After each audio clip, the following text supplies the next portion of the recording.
And the US military has denied claims made by Iran's Revolutionary Guards that the IRGC struck the headquarters of the US Navy's 5th Fleet in Bahrain and a separate airbase in the region, alleging that it had successfully defeated a series of Iranian missile and drone strikes in the Gulf. Now, US Central Command in a statement said that Iran launched several ballistic missiles. However, all failed to hit their intended targets. 2 missiles fired at Kuwait fell short or broke apart en route, and 3 missiles launched at Bahrain were immediately intercepted. Well, the statement also claimed its forces shot down 3 one-way attack drones launched by Iran towards what it alleged were civilian mariners who were rightfully transiting regional waters. It added that the American forces also conducted self-defense strikes on an Iranian military ground control station on Qeshm Island.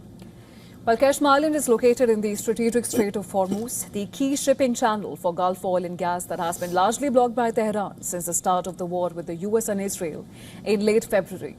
In a statement carried by the official IRNA news agency, the Revolutionary Guards claimed that they had struck a US military installation in response to the strike on Qeshm Island. However, CENTCOM dismissed the claim as false. Though daily strikes throughout Iran and the Gulf have stopped since Tehran and Washington struck a temporary ceasefire in April, but bursts of armed conflict have continued and only increased in frequency and intensity in the last week. Earlier, US forces fired a missile at a ship that was attempting to sail towards an Iranian port in violation of an American blockade, disabling the vessel. Washington has now forcibly halted 6 ships it had said that were attempting to violate the blockade, which has been in place since April 13th. Well, talks to bring a permanent end to the war has so far been unsuccessful. But US President Donald Trump on Tuesday said that the 2 sides were speaking continuously, denying reports that Tehran had broken off contact over Israel's attack on Lebanon. Trump added that one never knows where the negotiations would lead, but in a message to Iran said it's time one way or another to make a deal.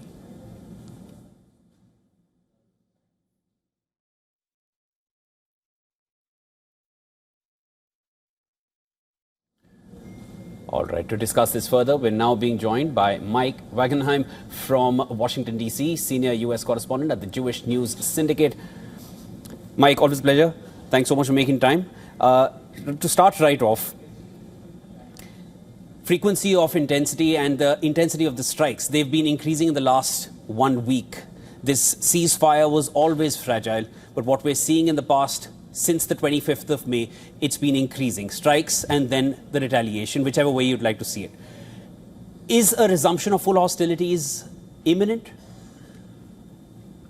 No, I don't see a resumption of full-on hostilities imminent, but I think it is indicative of frustrations here, especially on the American side, that the negotiations have not panned out the way that President Trump had hoped, had not panned out the way that President Trump had been presenting them publicly with a very optimistic tone, and not for the first time either. This is an indication here that the president wants Iran to come to the table with more than what they've been willing to concede so far, and both sides setting their red lines and neither side willing to really budge at this point in time. President Trump's in a very difficult spot here politically. He sold this conflict as one that had already been won, but one that could be easily won regardless. And yet, public polling showing that the American public is not in agreement with him, that A, this war has been won, and B, that whatever has been won has been worth the price in terms of higher oil prices,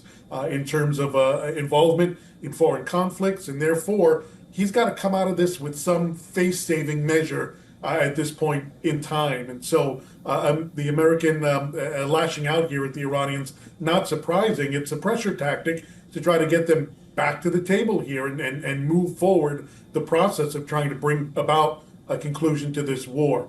But I think the president, the administration, the military is measured in what they're doing right now, that they don't, especially with their Gulf allies in harm's way, they don't want to flip that switch where they're giving the Iranians a reason to retaliate disproportionately. So everything being kept in proportion right now. There's this gamesmanship being played, and I think we're going to see that become the status quo over the coming days and weeks until the president of the administration can try to locate an off-ramp to bring about an end to this conflict. All right, I've heard your point, Mike, but it's interesting that you say that the U.S. has won, because that's a statement that has come in from the U.S., Donald Trump largely, time and again. But when you look at it from the counter to that, West Asia, across West Asia, all the U.S. bases, they've taken an entire amount, or extreme amount of attacks. No doubt Iran has taken a good amount of beating, but at this point, West Asia, across all countries there, the US bases have taken a lot of hits. Iran has proven that they can fire when they want at any of these bases. Their air defenses have taken a good amount of toll. Their foreign policy, largely no other country wanting to come in and be part of this war. Iran has really ensured that they continue to maintain that blockade on the Strait of Hormuz. And then now there is a question, who really controls the Strait of Hormuz? So whether who's won here, that seems to be an argument coming in from both sides. Yeah, to be clear, it's not my judgment whether the American side has won, lost, or anywhere in between. I'm simply putting out the perspective of the administration here. No, certainly in the public side, the U.S. has not been able to claim victory as of yet in terms of who controls the Strait of Hormuz. Listen, I think the American blockade of the Iranian closure, this layered military operation that's going on, has been rather effective so far, but it simply becomes a game of chicken, and it becomes a game of who is willing to bear the most amount of economic pain. That's the American plan right now, to enforce that blockade until the Iranians agree to free up the strait. The Americans are paying a high price, obviously, with the higher oil prices, higher commodities prices. The Iranians are paying a massive price as well in terms of not being able to get their oil out and to get other exports out.